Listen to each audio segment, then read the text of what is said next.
UP के कई जिलों में मौलाना साद की तलाश जारी है। तो इस वक्त की बड़ी खबर जहां पर दिल्ली पुलिस की क्राइम ब्रांच छापेमारी कर रही है। कल शामली में साद के फार्म हाउस में छापेमारी की गई थी। फार्म हाउस के केयर टेकर से लगभग 2.5 घंटे पूछताछ यहां पर की गई थी और लगातार साद तक पहुंचने के लिए कदम उठाए जा रहे हैं। और अब यूपी के कई जिलों में मौलाना साद की तलाश जारी है। उसके ठिकानों पर छापेमारी की जा रही है। दिल्ली पुलिस की क्राइम ब्रांच छापेमारी कर रही है। तो कल शामली में भी साद के फार्म हाउस पर छापेमारी की गई थी। फार्म हाउस के केयर टेकर से भी लगभग 2.5 घंटे पूछताछ की गई थी ताकि जल्द से जल्द पुलिस का शिकंजा मौलाना साद तक पहुंच सके, क्योंकि लगातार मौलाना साद को सरेंडर करने की बात यहां पर कही जा रही है कि वो सामने आए। वो कभी खुद को क्वारंटीन करने की बात कहता है तो कभी किसी तरह की सफाई यहां पर पेश की जाती है। और अब ऐसे में उस तक पहुंचने के लिए दिल्ली पुलिस की क्राइम ब्रांच लगातार कोशिश में जुटी हुई है और छापेमार कार्रवाइयों को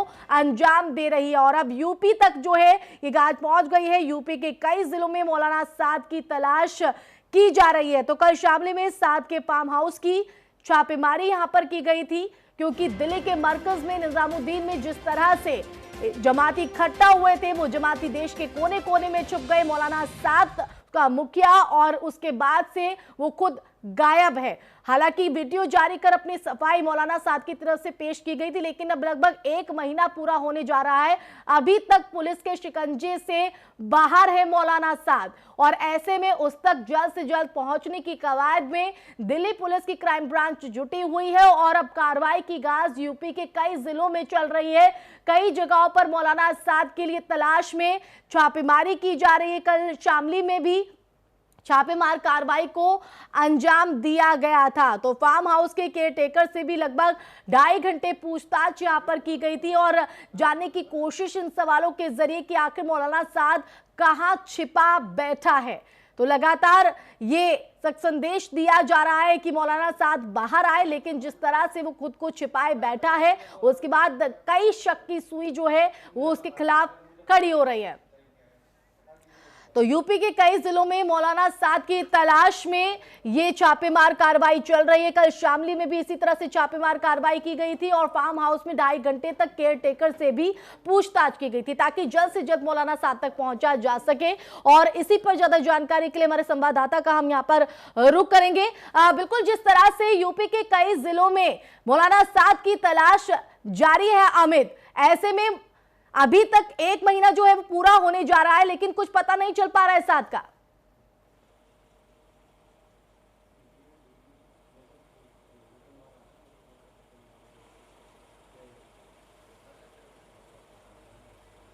जी बिल्कुल, देखिए मौलाना साद को साफ तौर पे पता है कि कितना बड़ा जुर्म उन्होंने किया है। उनकी वजह से कितने सारे लोग जो हैं लगातार कोरोना संक्रमण की संख्या बढ़ती जा रही है।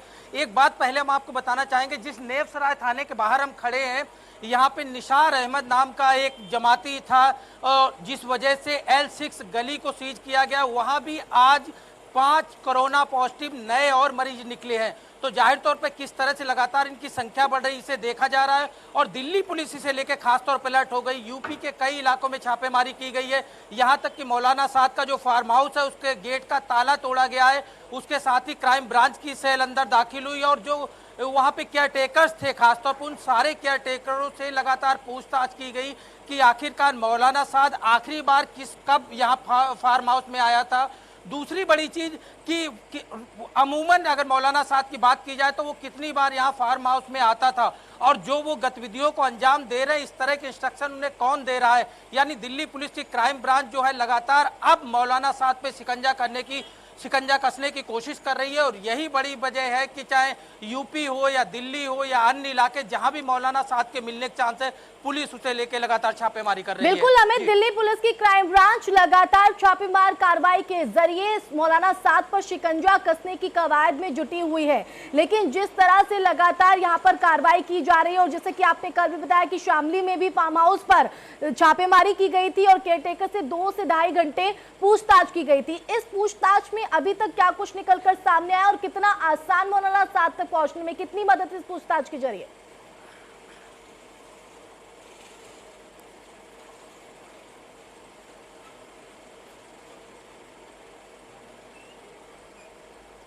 देखिए, दो चीजें होती है। एक तो क्राइम ब्रांच की जो जांच चलती है वो चीजें मीडिया के सामने सीक्रेट प्लान जो उनके होते हैं वो नहीं बताए जाते, और बताए भी जाते हैं तो उन्हें ओपन नहीं किया जाता है। लेकिन 2.5 घंटे की जो पूछताछ हुई है उस पूछताछ में कई अहम सुराग निकले हैं, और उस बिहाफ पे पुलिस और आगे बढ़ रही है। और जिस तरह से लगातार मौलाना के पहले वीडियो के बाद ऑडियो, और ऑडियो में बदले हुए सुर, पहले मौलाना के किस तरह सुर होते थे और अब जैसे जैसे पुलिस का शिकंजा और सरकार का शिकंजा कस रहा है, लगभग आधा दर्जन से ज्यादा केस जो है वो मौलाना साद के ऊपर दर्ज हो चुके हैं, तो मौलाना के सुर साफ तौर पे बदले हैं। किस तरह लोगों से अपील कर रहे हैं कि घर में क्वारंटीन करें, किस तरह की चीजें करें। तो अब पुलिस, लेकिन अब तक मौलाना जिस तरह सामने नहीं आया, इसे लेके पुलिस जो है काफी गंभीर है।